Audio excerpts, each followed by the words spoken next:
Sungur Tekin kimdir sorusu, Diriliş Ertuğrul dizisinin ardından Kuruluş Osman takipçileri tarafından en çok merak edilen ve araştırılan konular arasında yer almaya başladı. Süleyman Şah'ın 4 oğlundan biri olan Sungur Tekin'in tarihteki yaptıkları araştırılıyor. Peki Sungur Tekin Bey gerçek tarihte kimdir?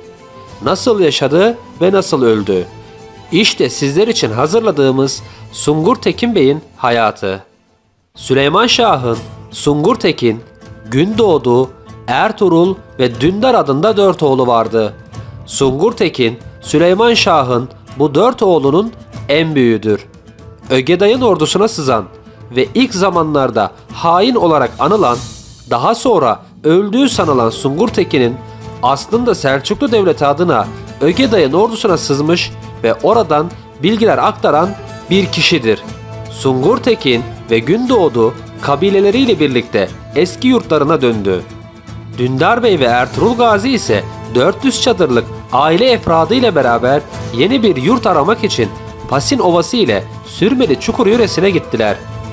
Bitip tükenmek bilmeyen ve yıllar süren Anadolu göçü kardeşlerden Sungur Tekin'le Gündoğdu'yu yormakla kalmamış, ümitlerini ve morallerini de tüketmişti. Sungur Tekin Bey ile Gündoğdu Bey aralarında anlaşıp geri dönmeye karar verdiler. Sungur Tekin Bey hakkında Merhaba Söğüt kitabında ise şu şekilde bir bölüm geçmektedir. Kaya Obası'nda gecenin karanlığında titrek bir çığlık saplandı. Yetişin, Sungur Tekin'e kastettiler. Çığlığın ikinci kopuşunda herkes fırladı. Çadırlar bir anda boşaldı.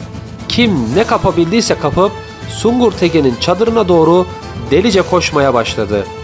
Bu koşanların arasında, ilk gelenlerin arasında Ertuğrul Bey de vardı. Topuklarını döven gecelik entarisinin içinde boyu olduğundan da uzun görünüyordu. Yalın kılıçtı. Takkesine sığmayan saçları ensesine dağılmıştı. Dalgalanan kalabalığın arasında en öne geçip çadıra girdi. "Ne var, neler oluyor?" dedi. Sungur Tekin Bey ise yer döşeğinin üzerinde duruyordu.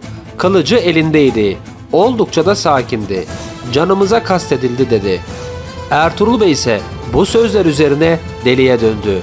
Gözleri çadırı köşe bucak taradı. "Nerede o cani?" dedi. Sungur Tekin Bey ise kılıcının ucuyla kapı aralığını göstererek "Zora geldi de kaçtı ama yaraladım. Fazla uzağa gidemez." dedi. İşte Sungur Tekin Bey hakkında kaynaklar maalesef çok az ve parça parça olduğu için hakkında kesin bilgiler bulunmamaktadır. Gündoğdu Bey ve Sungur Tekin Beyler kardeşleri Ertuğrul'un deryalara, denizlere açılalım, ötelerine bile geçelim demesini kavrayamıyor, deryanın suyu tuzludur, ne ekin ne de hayvan sulamaya yarar diye itiraz ediyorlardı. Çünkü Sungur Tekin Bey ile Gündoğdu Bey'in ufku birkaç hayvan ve birkaç dönüm tarlayla sınırlıydı ve bu yüzden geri döndüler. Tarihin tozlu sayfalar arasında kaybolup gittiler. Geriye dönenlerden ise tarihler hiç bahsetmez. Ne olduklarını bilmiyoruz. Sungur Tekin Bey'in tarihte ne zaman ve nerede vefat ettiği hakkında kesin bir bilgi bulunmamaktadır. Sungur Tekin Bey ile Gündoğdu Bey geriye dönüp tarihin tozlu sayfalarında kaybolurken Ertuğrul ve kardeşi Dündar ise Selçuklu ordusuyla İznik Rum İmparatorluğu'na bağlı birlikler arasında bugünkü pazar yeri ile Bozüyük arasındaki Ermeni Bendi denilen yerde yapılan savaşı Selçuklular Ertuğrul Gazi'nin yardımıyla kazanınca Alaaddin Keykubat ödül olarak Eskişehir ve çevresini Ertuğrul Gazi'ye verdi. Bu başarıdan sonra Karacahisar'ı da ele geçiren Ertuğrul Gazi Söğüt üzerine yürüdü ve burayı da fethetti. Ertuğrul Gazi'nin ataları yaklaşık 1000 veya 1000 hane olmak üzere diğer Oğuz boyları ile beraber Moğol istilasının da etkisiyle Buhara ve Semerkant üzerinden Ceyhun Nehri'ni geçerek Horasan bölgesinin Merv şehrine yerleştiler. Selçuklularla beraber Azerbaycan üzerinde Doğu Anadolu'ya Van Gölü'nün batısında yer alan Ahlat'a ulaştılar. Burada Selçuklu beyleriyle beraber Gürcülere ve Trabzon Rum İmparatorluğu'na karşı gaza ve futuhat hareketlerine katıldılar. Ertuğrul Gazi, annesi Haymana ve küçük kardeşi Dündar'ın bulunduğu aşiret bir müddet Sürmeli Çukuru'nda kaldıktan sonra batıya doğru hareket etti. Bir rivayete göre bu yolculuk sırasında Yassıçimen'de Selçuklular ve Harzemşahlar arasındaki savaşta Ertuğrul Gazi'nin idaresindeki kayılar Selçuklu safında yer almışlar ve Harzemşahların yenilmesini sağlamışlardır.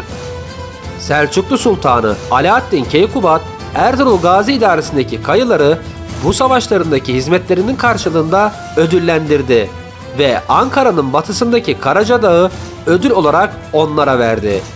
Ertuğrul Gazi Karacadağ'a yerleşince Ankara ve Eskişehir arasındaki bölgede gaza ve futuhat hareketlerine başladı. Anadolu'nun batı kısmı o devirde Türkler için bir gaza diyarıydı. Allah yolunda gaza eden bu yiğitlere Allah rahmet eylesin. Bizleri de onların yollarından ayırmasın. Başta Sungur Tekin Bey olmak üzere ismini bildiğimiz veya unuttuğumuz kahramanlarımıza Allah rahmet eylesin.